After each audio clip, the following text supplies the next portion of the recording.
Hey everyone, welcome to Azuria Plays. Today, we're diving back into the Egglocke Challenge series with episode 9. If you haven't seen any of the previous episodes, the link to the Egglocke playlist is down in the description, so feel free to go and check them out. In the previous episode, we battled our way through the 8th gym to take down Raihan, the mighty dragon tamer, in a spectacular double battle. Thankfully, we managed to escape the gym battle relatively unscathed, and the full team made it out with their lives. A rarity, I know. I think by this point we have more dead team members than we do living ones, so let's hope we don't suffer any more casualties in the upcoming battles. With all 8 badges in hand, we're able to head to Wyndon to take part in the Champions Cup and earn the right to battle undefeated Leon for the crown. So without further ado, let's get to it. We eagerly charge out of the Hammerlock Stadium, only to be stopped by Sonia and her gran, Professor Magnolia. Sonia congratulates us on our win over Raihan and points out that the gym challenge is now complete. However, she wants to discuss something important with us. The disturbance that occurred after we claimed our 7th gym badge, resulting in wild Pokemon becoming Dynamaxed, was similar to the phenomenon known as Darkest Day, and Sonia is quite rightly worried about what this might mean for the future of Galar.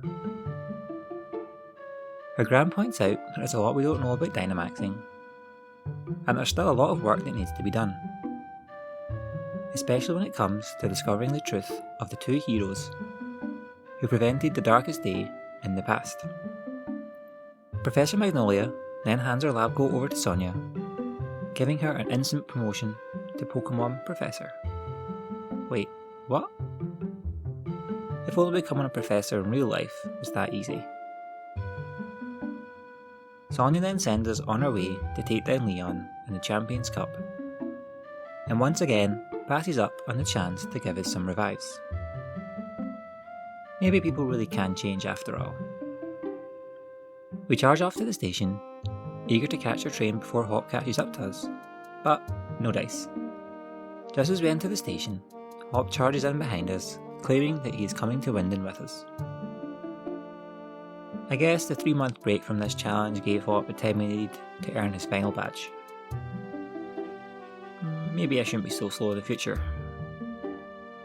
After Raihan tells us to make it to the finals, Hop and I jump on the train and head off for the final challenge before the cup. Now, most Pokemon games have a victory road that is filled with strong trainers and powerful Pokemon, but here we have Route 10, which sounds far less intimidating. We head into the grass and catch a Mr. Mime, which we can trade in for another egg, and then we start to battle our way through the trainers to level up our team a bit before we enter the final tournament. Our first opponent, Dr. Graham, proves to be a bit of a pushover, as Girahim easily takes down his Gardevoir. Our second opponent is just as easily defeated, but this time it's Valoo putting in the work, taking down a Steelix and a Mudsdale with ease. All of us work a role in this up next, and his Weavile is no match for Girahim, who knocks it into next week with an Iron Head. Then comes the Claydol.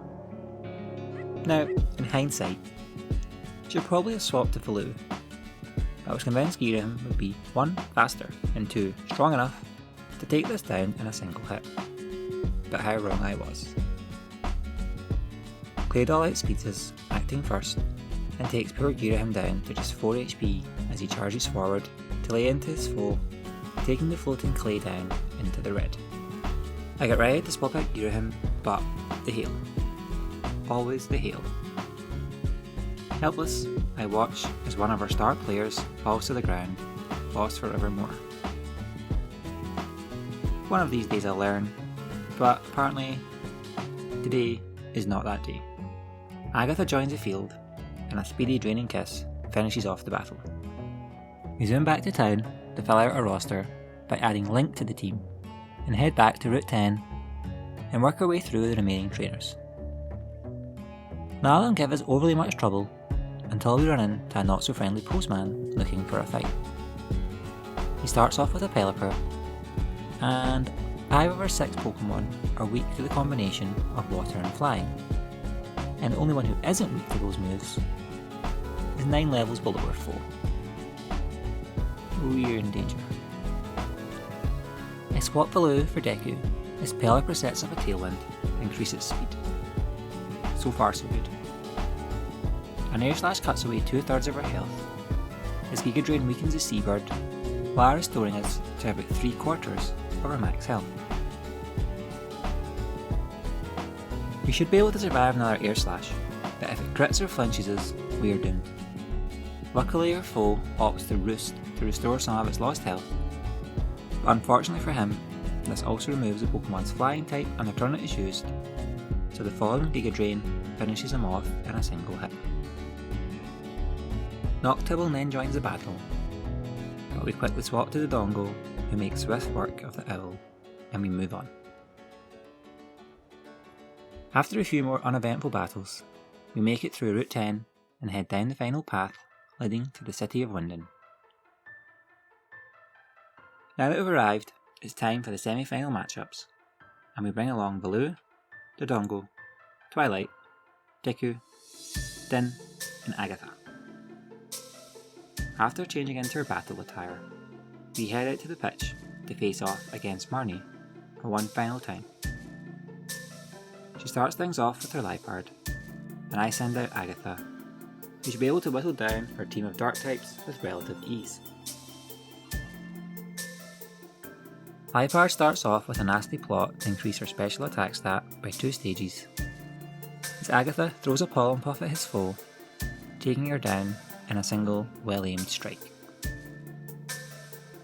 Off to a good start. Marnie sends out Toxicroak to take the reins, and I somehow had it in my mind that Dazzling Gleam would be 4 times effective rather than just doing neutral damage. Nevertheless, the blast weakens Toxicroak and takes it down to under half health as it badly poisons Agatha with a Toxic. Rather than swap out now, Agatha lets off another Dazzling Gleam which should finish off his opponent, but a low damage roll means Toxicroak lives with a tiny bit of health as she strikes down Agatha with a super powered Venoshock. I have no words. Agatha's been going strong for a few episodes now. He basically single-handedly beat Marnie in her last match, was vital in taking down Pierre's for the Dark Badge, and played a huge role in taking down Raihan to earn the 8th badge. This one hurts almost as much as Skulltula and Teal. I thought 2020 was bad enough, but 2021 is already doing me dirty. You'll be missed, little buddy. Anyway, back to the bloodbath at hand. In my grief, I send out Deku to replace Agatha, and that spells nothing but danger, as that Venoshock will for sure wipe her out in a single blow. I immediately rectify my mistake and recall Deku, and send out Din to hold the fort as Marnie uses the full restore. Well, that was one way for me to waste my advantage. Toxicroak goes for a Sucker Punch, which fails, as we use Nasty Plot to increase our special attack stat to allow us to deal some extra damage. Din then scores a hit with Dragon Breath, taking Toxicroak down to under half, but it counters with a Swagger, increasing our attack stat but leaving us confused. A Sucker Punch strips Din of 40 HP as she battles through the confusion to strike down Toxicroak with another Dragon Breath and nets some recovery with her Shell Bell. The Fighting and Dark type Crafty joins the field, and this is where Agatha would have destroyed with a 4 times effective Dazzling Gleam. Din fights through confusion once more, hitting Scrafty with a Dragon Breath, but the hoodlum Pokemon holds on in red health, but rather than fight back, she decides to pull a Scary Face, dropping Din's speed. Another Scary Face slows us down even further, as Din hits herself in confusion, dropping her health close to half. Rather than risk another self-inflicted injury, I recall Din and send Deku back out to the field, as Crafty opts for another scary face, as if she hadn't slowed us down enough already. Our foe then goes for another swagger, leaving Deku confused, but keeping her laser focus, she strikes Scrafty down with a dazzling gleam. Morpeko joins the battle next, and goes for a not very effective spark, as Deku loses a turn and some more HP due to her confusion. Morpeko then torments us, preventing us from using the same move twice in a row, but luckily we opt for a Moonlight to restore some lost HP. The following spark from the hangry Pikachu leaves us paralysed and unable to act this turn. But after tanking one more spark from the Electric Rodent, Deku puts her in her place with a dazzling gleam, leaving Marnie with a single Pokemon, Grimmsnarl. My goal here is to get off a Spore and send Grimmsnarl to sleep before it can dish out too much damage. As we are in a power spot, Pokemon can Dynamax or Gigantamax, and of course, that's just what Marnie has in store for us. She infuses Grimmsnarl with the power of a wishing star, to allow it to take on a new form as it launches a max starfall at Deku. I had hoped we would survive this one attack and get off our Spore, but it wasn't to be. Poor Deku falls to the power of the falling stars, and we are left with a total of 3 losses in this episode so far. Let's hope that's where it ends.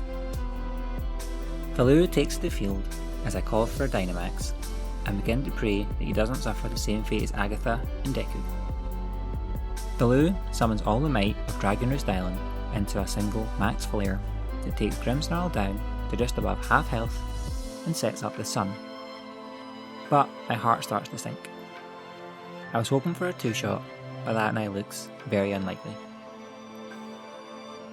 Grimmsnarl counters with Marnie's favourite move, G-Max Snooze. This attack deals a significant amount of damage while leaving us drowsy, and that will cause us to fall asleep at the end of the next turn. As I hit max flare, I realise that with the boost from the sun, this will do an increased amount of damage and will allow us to get the KO on Grimmsnarl, winning us the match. Thank Arceus for that. We return to the locker room and send Agatha and Deku off to the graveyard. And we definitely have more dead Pokemon than we do living ones. I grab my car and Jaws from my locker and head into my fight with Hop. If we win this, we make it to the Champions Cup. Let's do this for Agatha. Hop starts off the battle with Dubwill, and we send out Valoo. Valoo sends Blades of Air slicing towards his foe, dealing a decent chunk of damage, as her foe returns the favour with a powerful Body Slam. In a reversal of fate, the next Gear Slash scores a slightly higher damage roll, taking Dubwill out of action, as our leftovers bring us back to almost full health. Enter Pincurchin. I immediately recall Valoo before an electric attack clips his wings, and send the King of Death Mountain out to tank the incoming electric attack with his Lightning Rod ability. A single drill run downs Pincurchin, and this battle is already going much more smoothly than the one against Marnie, the wolf in sheep's clothing. Hop then sends out his Snorlax, but it's nothing we can't handle. A few Hammer Arms see the sleeping Pokemon put to sleep permanently, while its heavy slams deal far less damage than I guess Hop was hoping for. On to the next one. Hop sends out Corviknight, and we switch to Dongo for Valoo, as our foe goes wide with his Steel Wing. Perfect. A single Fiery Breath strips the Raven of his HP and leaves Hop with just his ace, Inteleon. Now, I need to get my car onto the field in one piece if I'm going to take this down. But that's easier said than done. Inteleon has a high special attack stat, and it's also very fast. So I'll opt to send down Twilight hoping it can tank a hit or two from the Dynamax terror we're facing. But a single Max Geyser blasts away the majority of his HP and sets up the rain, making any falling water type attacks even more devastating. I swap to Jaws so we can take one of the hits, but a Max Darkness leaves him dangerously low on HP as well. Now it's decision time. Someone's going to die. The question is just who. The only one of my Pokemon who can definitely survive a hit is Makar. But I need him to be able to take a hit on the following turn so we can strike the Water Lizard down. Faloo has played too much of an important role so far, so I feel like he's off the list also. That leaves the Dongo, Din, Twilight and Jaws. In the end, I choose to sacrifice Twilight, allowing me to safely bring in Makar at full health. After taking a Dark Pulse to the face, the Sage of the Forest Temple unleashes a mighty Giga Drain to take down Hop's last Pokemon, earning us the right to take part in the finals of the Champions Cup. That was rough. Once we leave the arena, Leon comes to congratulate us on an amazing battle and invites both Hop and I for dinner. His treat. Who can say no to that?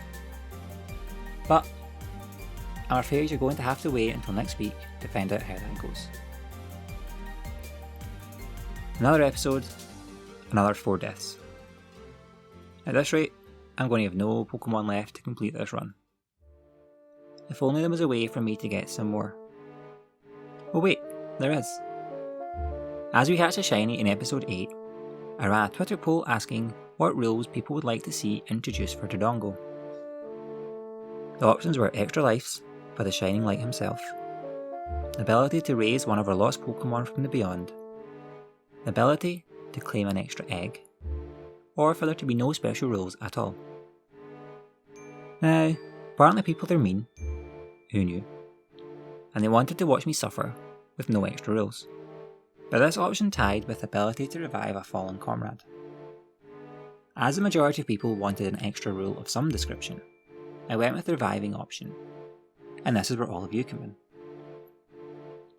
Let me know down in the comments what Pokemon you would like to see revived, and whichever one of our fallen friends gets the most votes will rejoin the party and get a second chance at glory. The list of dead Pokemon is currently on screen, just in case you've forgotten who they all are, since I've done an extremely good job of getting so many of them murdered. I hope you tune in next week to catch our dinner date with Leon and Hop, and find out what shenanigans we managed to get ourselves into before we enter the final matches of the Champions Cup. Once again, thank you so much for watching, and here's to a brighter episode next week.